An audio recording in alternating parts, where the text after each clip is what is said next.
The rain had been falling since morning, a steady, cold drizzle that coated the Seattle streets in a gray sheen. Ethan Carter watched the droplets race each other down the windowpane, his reflection pale and tired in the glass.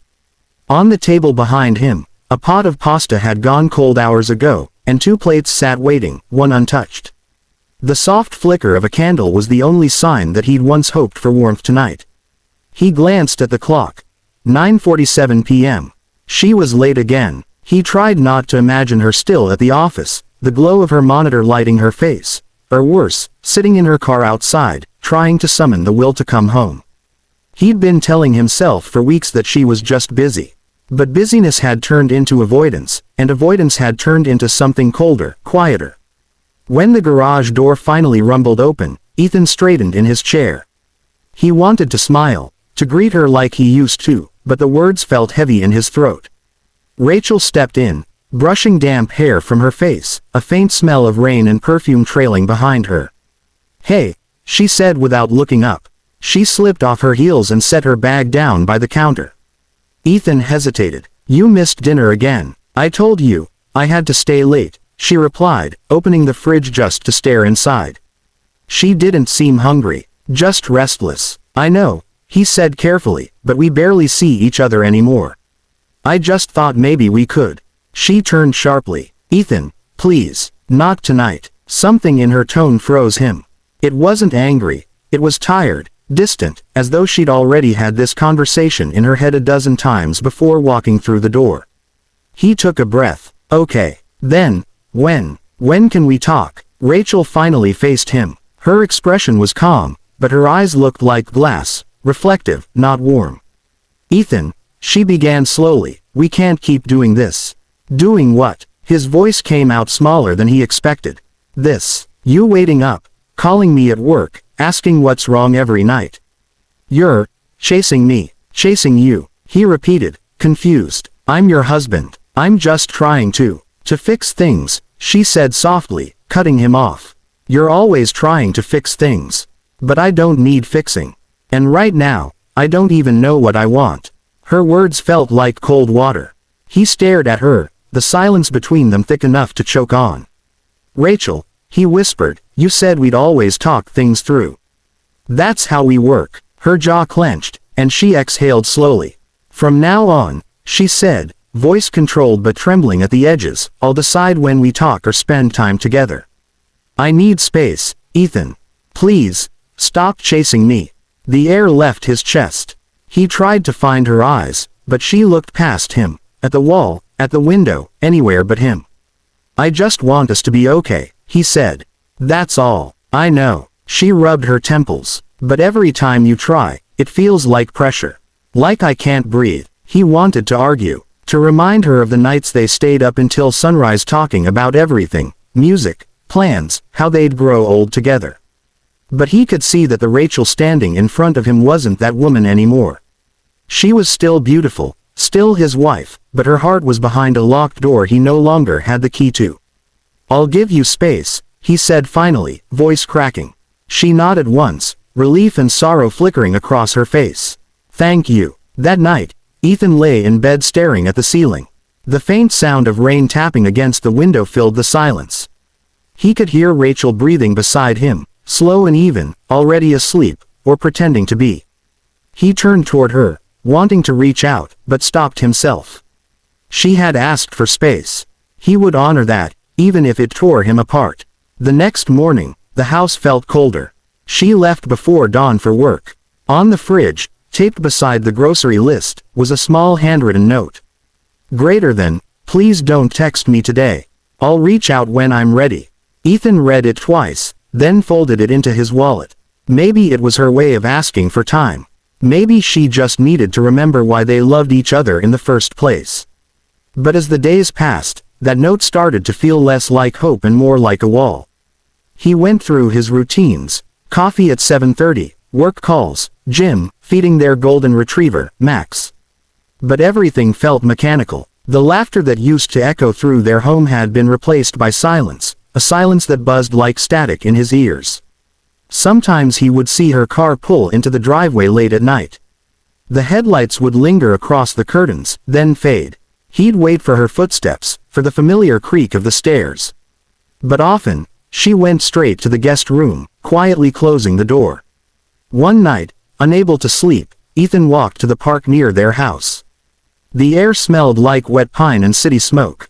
He sat on a bench overlooking the Puget Sound, watching ferries glide through the mist. That used to be their thing. Late-night ferry rides, bundled in blankets, sharing cheap coffee from paper cups. He remembered how she'd laugh when the wind tangled her hair, how she'd say, "Let's never stop being curious about each other, okay?" But somewhere along the way, they had. Maybe it was the long hours at her marketing firm. Maybe it was his obsession with keeping things perfect. The date nights, the reminders, the, "Are you okay?" texts that came from love but felt like control. Whatever it was, something in her had quietly slipped away.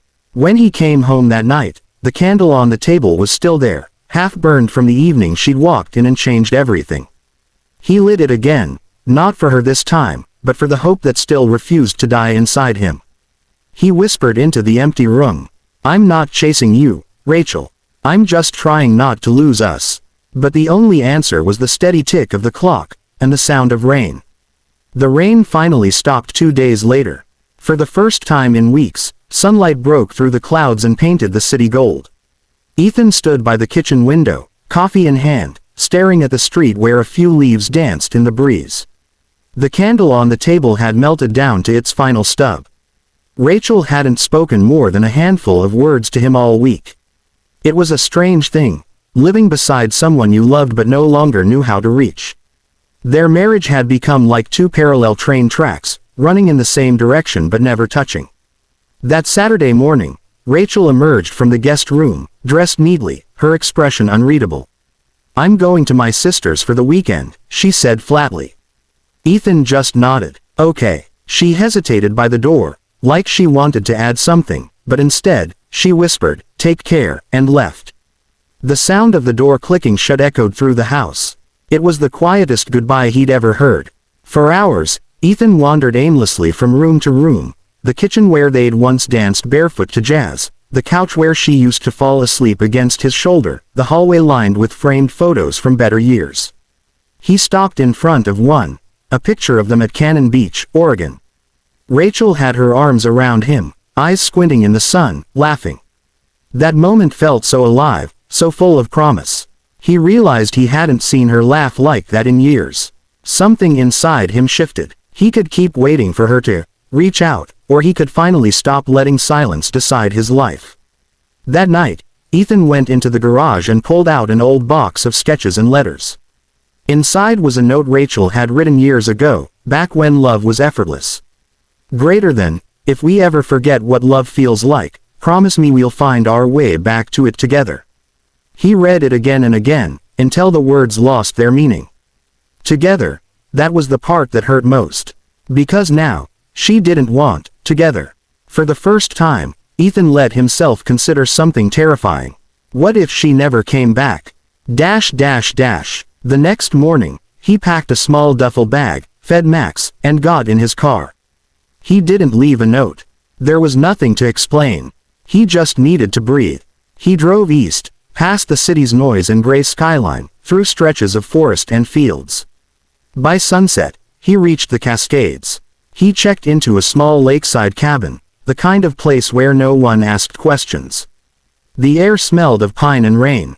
At night, he could hear loons calling across the water. For the first few days, he didn't do much, just sat on the porch with a cup of coffee, watching the mist rise off the lake. It was strange how peace could feel so foreign. He started sketching again, filling old notebooks with mountains, trees, faces. He walked through the woods, let the wind clear his thoughts. Every day, he missed Rachel, but not the version of her who pushed him away. He missed the one who used to believe in them. On the 5th day, his phone rang. Her name flashed on the screen. For a long moment, he just stared at it, thumb hovering over the green button. Finally, he answered. "Where are you?" Rachel's voice was soft, uncertain. "Somewhere quiet," he said. "Why didn't you tell me you were leaving?" He let out a small breath. "I thought that's what you wanted, space." There was silence. Then she said, barely above a whisper, I didn't think you'd actually stop chasing me.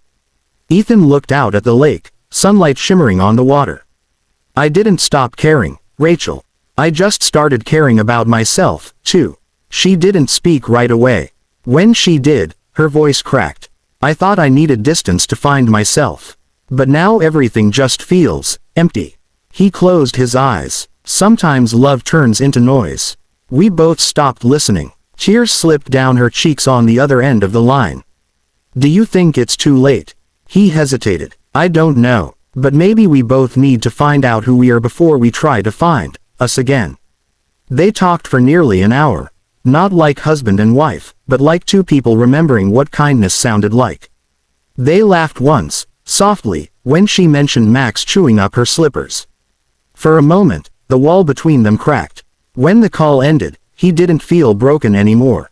He felt lighter. 2 months later, Ethan returned to Seattle to collect the last of his things. Rachel was there, waiting by the door.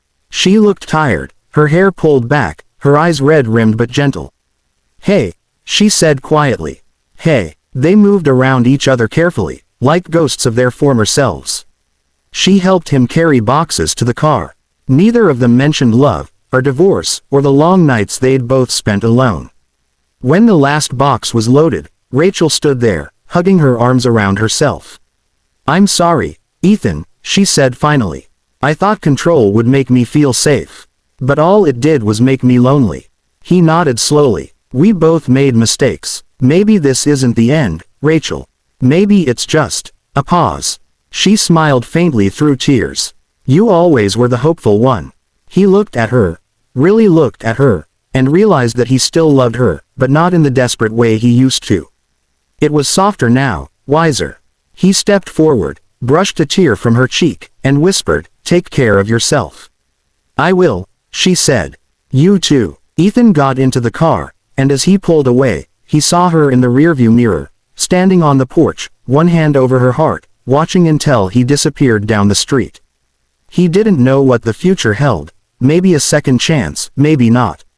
But for the first time in a long while, he wasn't running after someone else. He was walking toward himself.